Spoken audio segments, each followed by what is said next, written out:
And certainly, ladies and gentlemen, if you do not know by now, today I go by Umalume Wasesaipi Onamaswiti Angapeli. If you don't know why I say that, stick around, you'll find out a little later on the show. Because of this guest, some people consider him a legend because of the amount of work he has done behind some of the people that we love in the music industry. But now he's in the forefront, showing his talent and skills for the rest of the world to see. Ladies and gentlemen, please help me welcome Banda Banda in studio. My brother, how are you doing? I'm grateful. I'm very good, and I'm happy to be here. And I'm home, and I'm grown. Let's talk about your journey for the people that might not be aware of it. Banda Banda, where did it all start for you? So I've been doing music for over 25 years already. So hence, people consider you a legend? Yeah, I've worked with artists like Sibongile Khumalo, the late great Huma Sigela, Thandiswa Mazwai for many years, Berita. Recently, I've been working a lot with Zoe, producing her music and also behind the brand. And yeah, so a lot of things around the music space has been happening. I'm just naming a few things. I see you, yeah. And let's talk about the sound particularly. What's some of the series of events that occurred in your life that made you want to take this direction? So I think one of the things that I've always been passionate about is just seeing legacy artists, people that have like who can sustain themselves for decades and decades in the music. Hence the kind of artist I worked with as a young man, like the Huma Sigilers. If you look at Hugh, he was #1 Billboard in the US in the 60s. You see, and now then the legacy of Huma Sigela gets into the legacy of Sibongile Khumalo, the legacy of Sibongile Khumalo gets into the legacy of Thandiswa, and then now we're in the era of the Zoes. Yes. And as someone who's always been behind a lot of these incredible artists, so obviously the experience that I come with is intense, So I felt like it's important for me to also be part of a voice, especially as an instrumentalist and someone who sings. We find that in the country we have a big legacy of such artists like Jimmy Dludlu, Sipho Gumede, Huma Sigela as a trumpet player, now Mandisi Janchis, So we need more of those kind of artists that can be legacy artists who become like a voice of the future. Yeah. Talk to me about then Banda Banda agency. What informed the decision to establish that? So the agency started when I was doing a lot of shows, because I found that after 2010 there was I think in 2015 actually, a lot of live music was dying, very slow. There was no live venues, there was just nothing that was happening around activating live music. And I felt like it was a dying culture, and I started doing some shows, and the musicians themselves, they were like, do formalize this because we find safety in you.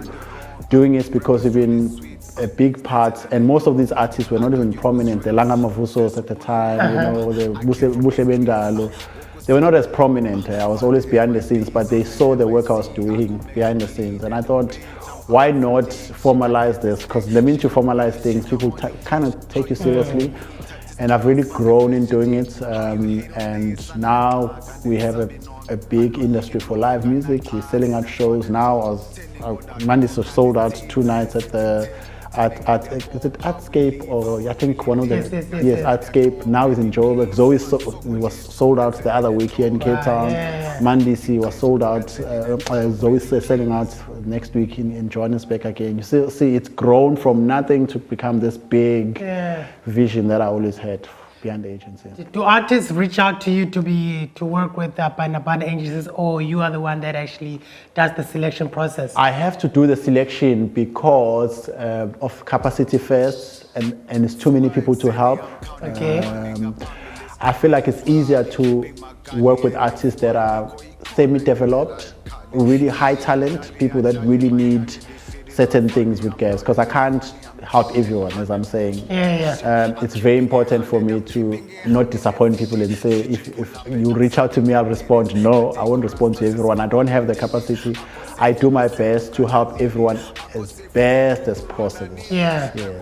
And for the people that maybe are not familiar with Banda Banda and the crocodiles, how would you maybe explain that to anyone? So Banda Banda and the crocodiles is a concept I started in 2014 when there was a big outcry for xenophobia in South Africa, which is still happening right now. Yes. And I decided to start a project where I was writing music, producing, and also inviting African artists from all over Africa to be part of the project. Yeah. To just show solidarity within our people as black people. Okay. And that's how it all started. And the crocodiles just saying we are very nomadic as people, because the crocodiles, as you know, they can live anywhere in land or water comfortably. As African people, we should be allowed to live comfortably with respect of the rules of the land, obviously. Because I can't say I can't just go to any country and behave like, don't have the right documentation to be there. But I'm also for those who are here to help develop us, skill development. For instance, in my album, the one that with the crocodiles, the percussion guy is from Senegal, the drummer is from Nigeria, the piano player is from Zimbabwe. So it shows that music transcends through. Even the music that I just released now, it's the same thing. Tell us more about that, the music you released now and the song that you're going to be performing today. So the song the album is called Zinza. It's Banda Banda, BNDA. I know people when I say Zinza, their eyes are like, what do you mean? Zinza means just to be... Yeah, be calm. Yes, be calm and just be in your zone. It's a very beautiful album. I've featured a lot of great artists from all over the continent. Fatuamata Diawara from Mali. I've got Mpose Bina from Botswana. I've got G.O.A.T. Zoe Modieka, who's a friend of the agency also. And I've got Zile Zondo, who's a new artist to those who like Africa. So I try to infuse the known and the unknown. A 17-track album, incredible album. I think the song I'm going to perform for you, since you've asked, because it's called Lume. Lume. Yeah, Malume. So where I come from, which is Lume. Ulume.